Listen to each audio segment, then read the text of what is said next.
one of the things we looked at in Evil Media was to try and revisit the idea of some of the work of Machiavelli in The Prince and his other work, and took this as a model for thinking through the nature of power in the present day.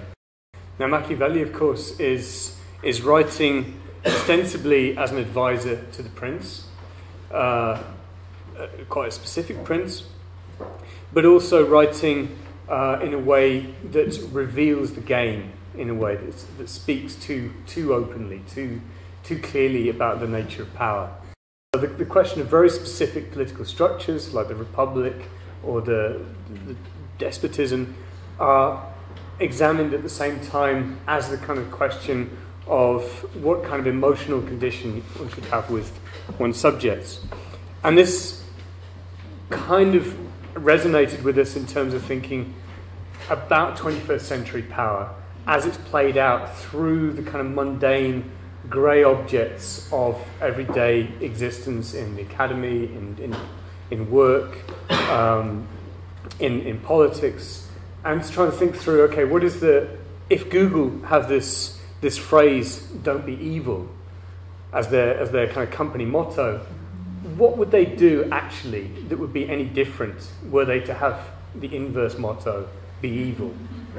Would they need to do anything different?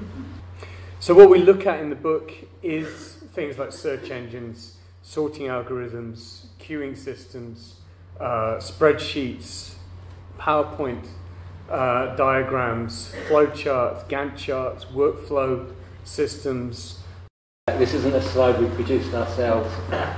I'm pleased to say that I've managed to use this slide now in probably half a dozen presentations, all of which were about subtly different things. This is actually a slide, an American military briefing slide for American strategy in Afghanistan. Apparently there's a lot of concern. This is actually from a story that appeared in the New York Times about, I think, probably about 3 or 4 years ago, which had the headline, "We have met the enemy," and his PowerPoint.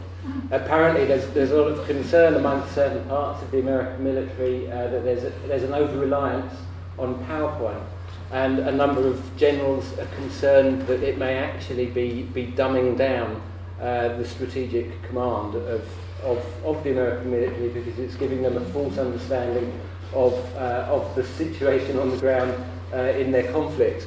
I mean, as you can see there, it doesn't have much of the much vaunted virtues of PowerPoint's concision, but you can see that you can understand when you look at something like that why these kinds of technologies might actually cause as many problems as they solve. Actually, the story in the New York Times ends with a really interesting quote, which I think was probably not intended ironically. One American general was asked to comment, and he said, "Well, I guess there are just some problems that aren't bulletizable." I think he meant bullet points, but you're never quite sure. Matter, being that elastic substance that registers forces, could also become a diagram that allows us to read those forces out. Right? Simple, maybe not so.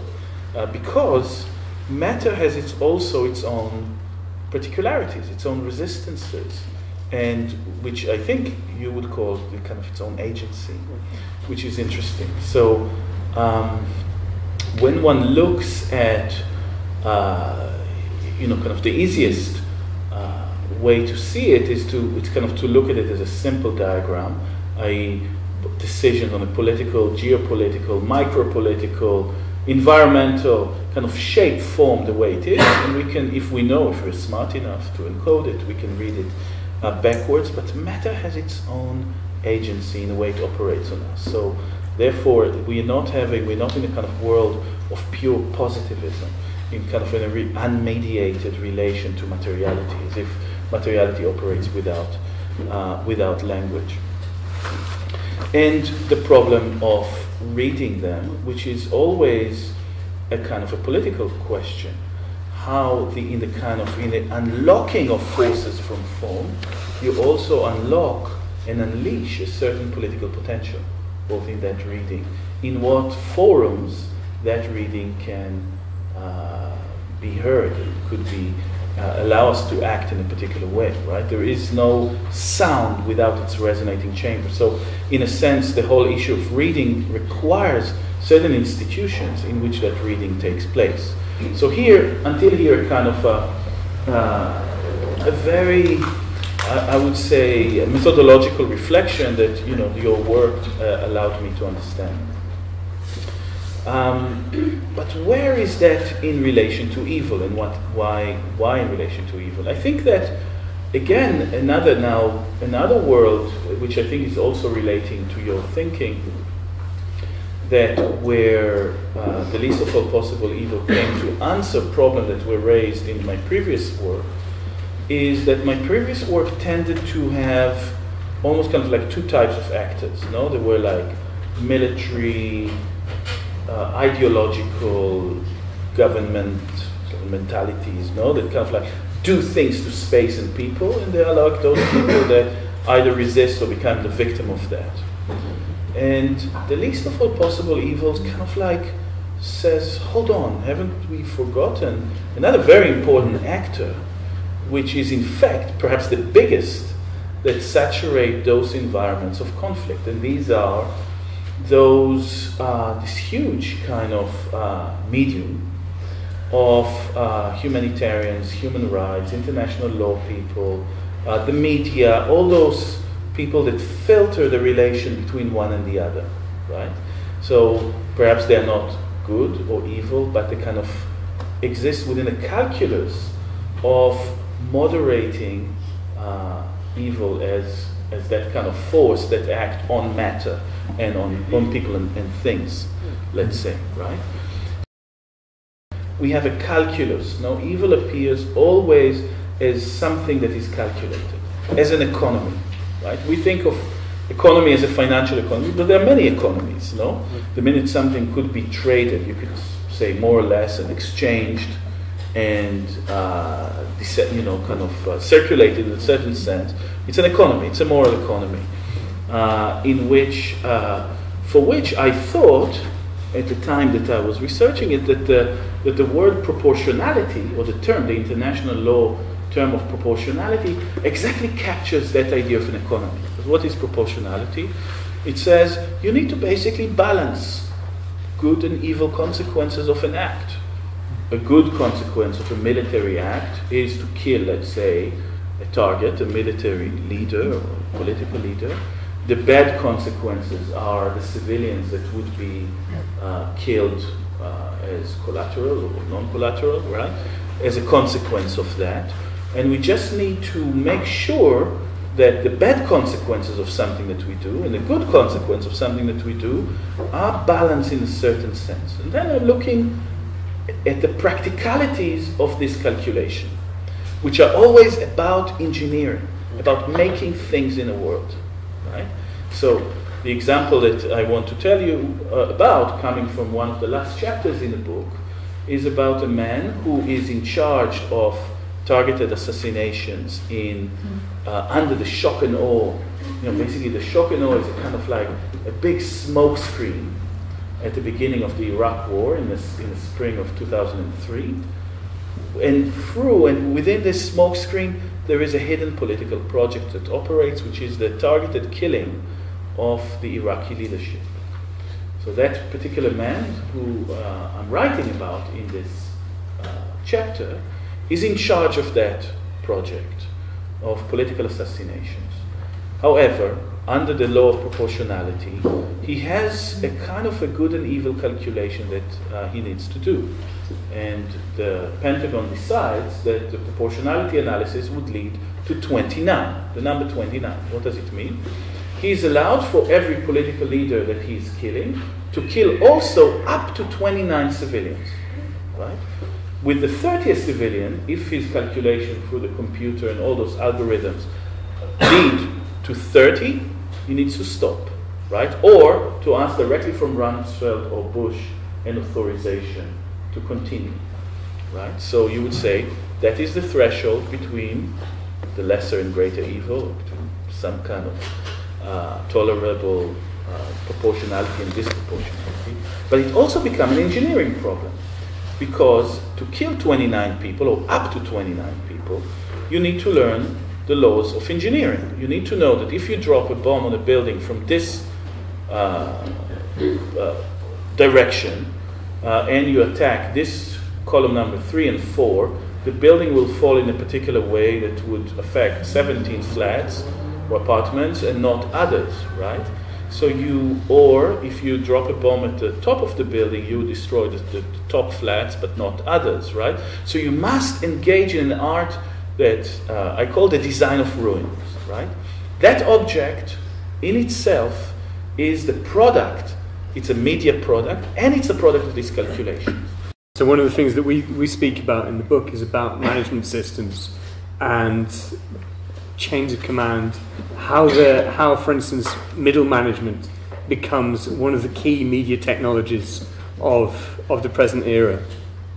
But we can also think in a recent book about the medicine industry, Big Pharma, the science critic Ben Goldacre, it's a pop science book, writes, it's possible for good people in badly designed systems to perpetrate acts of great evil completely unthinkingly. I don't think any of the people I write about would punch an old lady in the face, but they would inflict the same level of harm when they're abstracted away from the outcomes of their actions. Now, this is a kind of description of, the corporates involved in the medicine industry, but we can also see that it has a number of key terms. One is abstraction, so the idea that you can produce a layer at which you can then view other layers of reality and interact with them through that abstraction layer. I mean, one of the abstraction layers that's obviously very pertinent at the moment is the drone system that has just been started, drones that have just been started up in the UK today. So RAF pilots, instead of piloting them from Nevada, are now piloting them from the beautiful English countryside. Then we can see that abstraction is key, but it's also this idea that there are badly designed systems, and all we have to do is to design the system well, which is another myth or another kind of motif, let's say, of the engineer. And I think most of what we're looking at, both of us really are looking at the results of engineering as culture, engineering as politics. So the idea that problems are solvable, and this is extremely attractive as a kind of a story about the present era. But it's the way that the problems always carry with them embedded solutions, and the engineer's task is really to sniff out what that solution is. And the solution, once it comes, is always yet another stabilization. And that stabilization brings with it yet another kind of regime of disruption, workarounds, errors, and so on. And so what we're interested in is, once a stabilization comes, it's not as a result necessarily of the bad design of a system, but it's also about how the kinds of, once something is stabilized, once it becomes a fact, once it becomes a wall, once it becomes the way in which you communicate to your colleagues, the way in which a visa system operates, the way it stabilizes certain relations amongst people, it also becomes immediately the system for working around.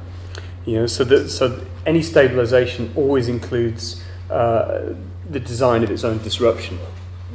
So I think that somehow when we speak about evil, there's a kind of like the banality of evil kind of ghost is somehow over us, which is is something that somehow a model of evil that I think is challenged by both works. No, even when Matt is speaking about kind of like an evil of kind of a system that makes you do things. There is a difference, because the kind of banality of evil somehow model reduces the idea of possible agency within the system, whereas we are speaking about an interaction between multiplicity of agent with hyper agency, that produce that effect. And how, and so at least in my articulation, the model of the lesser evil, or the least of all possible evil, is a more contemporary one than the banality of evil. Why? Because it perpetrates evil through its moderation. And moderation could never then be understood as external phenomena to evil, to violence, right? Let's say, no, I mean, some people do want to bomb Iraq, and some people say, oh, hold it at 29, right? And then the human rights would write a report and say, well, your proportionality analysis is not correct, we need to stop at 14. And then will come even a more radical human rights organization who said, like, no more than 12, right? So in a sense, right, I mean, where are they in relation to violence? Our assumption is that they are bad people who want to bomb and they are moderating it. Whereas, in fact, the logic of violence includes moderation in it. So moderation is part of the very affect and effect of violence, in a sense, because without moderation, violence cannot communicate. It's violence that has no moderation is violence without semiotics to it. But in war, right, every violence means something. I'm trying to convince you. In order to convince you, I need to show that I'm not applying the full measure of violence, that it's always worse that I can do, right? So that thing that I'm holding back is there to convince you to surrender or to do what we want you to do, etc. I.e., the moderation of violence is part of violence itself. Now, I think what is interesting, and we're speaking a lot about financial crisis, that in the crisis in the economy, I think there is a crisis in the economy of evil now, right? In the kind of Leibnizian calculus of the best of all possible worlds, right? Which is basically what this 29 limit is. No, I mean, that's the best of all possible worlds in that particular moment.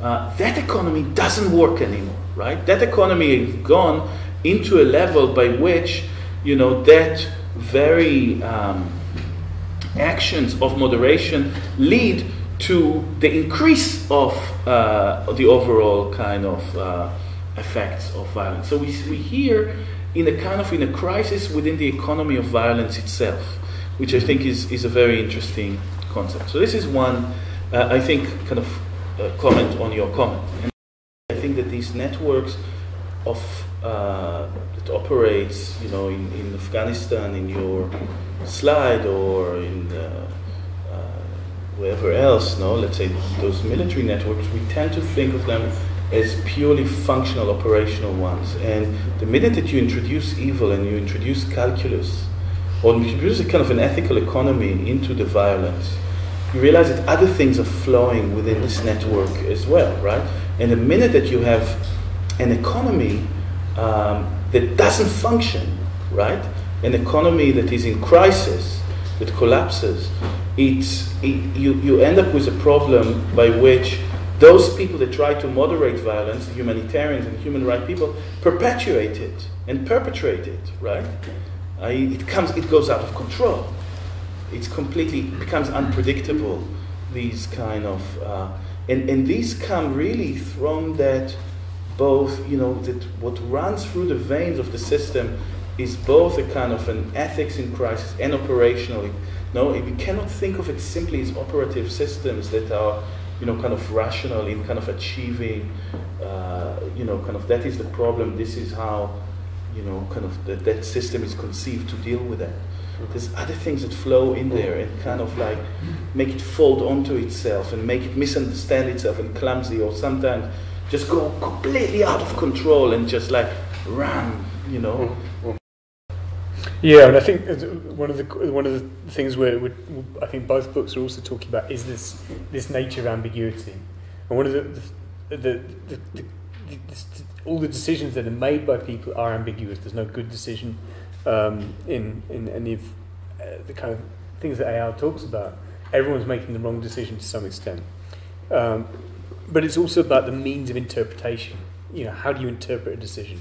So one of the things we look at in one of the early sections of Evil Media is this idea of systemic ambiguity. So there's ambiguousness as absolutely fundamental to the composition of a situation. And the idea of ambiguity in politics, and especially in interpretation of politics, via the lens of intelligence, comes from the birth of the modern intelligence agencies.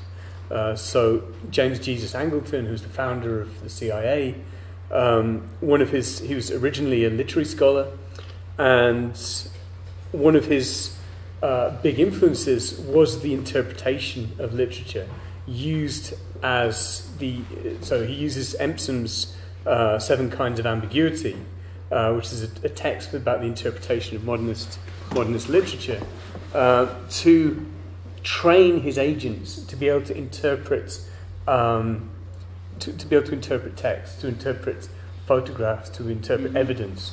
What does something mean? What is the subtlety of a recorded transcription of a message? What is interpreted?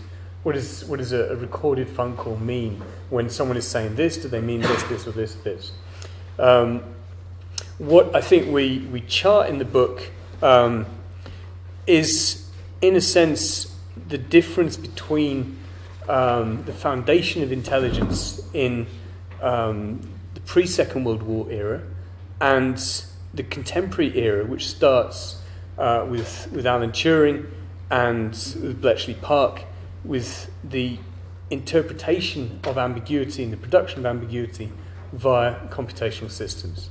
And this is absolutely about the moment where there are no longer 7 kinds of ambiguity, but 158 billion kinds of ambiguity, all of which are being created and probed by as many computers. This is also one of the consistencies of the present era, is we're not simply talking about human scale objects, we're not talking about massive scale objects, we're talking about the agency of intensely fast, inscrutable agencies, such as those launched in Bletchley Park, such as the Colossus, and their current ancestors, which all of us are embedded within, in terms of the interpretation of our social relations through social networking software, the interpretation of the value of all the entities around us through financial systems and so on.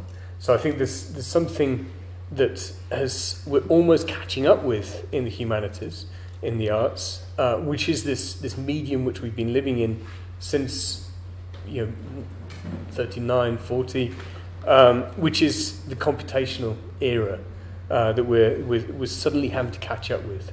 In the humanities, we've had the kind of rebranding of computational or humanities computing as the digital humanities. Others have proposed systems approaches such as software studies and so on. But I think we're also trying to think, okay, what is the political valence? What are the kind of consistencies of computation as it becomes the fifth element, in a sense, in the construction of the world? And I think this is something that is deeply ambiguous, but is ambiguous at the level which is very, very difficult to perceive unless you start grappling with everyday computational forms, which is one of the things we're proposing in the book, is that if you're going to act politically nowadays, if you're going to act in terms of culture, you have to get a grip on computer science, unfortunately. That's the bad news. We are speaking of the right of the dead also. We're in a different kind of world in which bones exactly are those things. Both they are like, bones are that kind of ossified, stable, non-stable thing. No, they are kind of living matter that register. They have biography because they register everything that happens to the person. Also labor relation and migration and disease and all sort of things in your life are kind of registered in your bone that could be read. But they're also a kind of object from which the trace of the subject cannot simply be cleansed. No, I mean, it's haunted by. It's an object-subject, those skulls. And of course, the Romantics and the whole 18th century is obsessed with these kind of object subjects, not only Shakespeare. So they're all kind of like Hamlet-like figures in that sense. So it's these kind of subjectivity that perhaps develop between Hamlet and the skull, or between Clyde Snow, the gravedigger, and Mengele's skull, and between Galasco and the ruin. That is a subjectivity that is beyond the subject, right? That is a kind of a relational subjectivity that is very much interesting for me. And I think that fetish is really the way into that idea. Of course, Latour called it the factish, which I think is a great term. So. Yeah, it's interesting that actually, one suspects that the reason why that information about him being a fetishist was disclosed was actually to discredit him in the first place. And it's precisely it's the success of a certain kind of theoretical discourse that is kind of used to discredit him, which kind of comes back to comes back to the kind of interest that Matt and I have about the way in which theories often work in ways that one wouldn't have imagined. But I think it's kind of. I mean, the reason why I think it's such it's an important question is precisely because if you're sort of trying to get into these questions about evil and ethics and responsibility, then the position that you have for subjectivity becomes quite key, and you sort of end up in this paradoxical position where the subject is an effect of the object, but we're all still trying to talk about evil, which is kind of an interesting position to be in, I guess. We sort of realise that actually we wouldn't have a hope in hell of understanding, how successful computation has been at sort of infiltrating people's lives if we stuck with what works about it. We realise that actually you have to look at what doesn't work, and actually it's what doesn't work, the things that make it difficult to use, infuriating, and so on. These are actually the things we kind of realised that made it more effective, or made it effective. So if we think about kind of the way in which humans repair interactions with each other all the time, computers don't. You either get how the computer works or you don't, and it's the fact that it's so completely intransigent that obliges you to adapt yourself to it.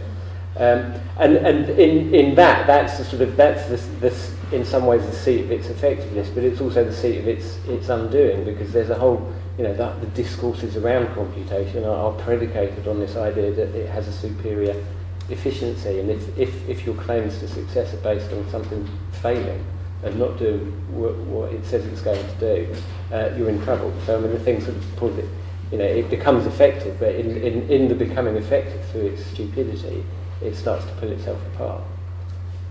I think resistance goes in many directions. It's not only from below, and I think this is what we're also talking about is kind of resistance from sideways, from above, and so on. And I think one of the kind of the classic forms that we talk about is Romano Alquati's idea of the way in which mechanization and the turning of social relations into machines is a form of resistance from capital to social struggle. So if you think of the border control struggles in the universities at the moment, where international students are supposed to register in certain ways, because the unions in the universities have resisted, a lot of universities are now introducing mechanized registration systems for students. So this is a very it's a very kind of classic position. It's a kind of live form of resistance, produces an abstraction of the behaviour. That is, you must register. So you must be there with a card, with a mag strip, with a swipe card, with an RFID chip, and you must be registered. But what this produces is then other forms of resistance. Once an object is reified, a political situation is reified into a technology, it's very easy to then interact with that technology very directly. With a hammer, with an RFID chip reader, with a mag strip reader, manipulating the technology, etc., etc. So there's no way in which, and that, certainly a technology is an abstraction of a social relation, but it's also at the same time a concretization of such a social relation. And I think, the kind of micropolitics we're interested in is, what is the nature of these technologies? How much data can be stored on an RFID reader? If you overload an RFID reader, what does that then do to the nature of the political situation within the university, and so on? So I think each abstraction then contains its own form of concretization, which is the dialogue we're interested in, I think.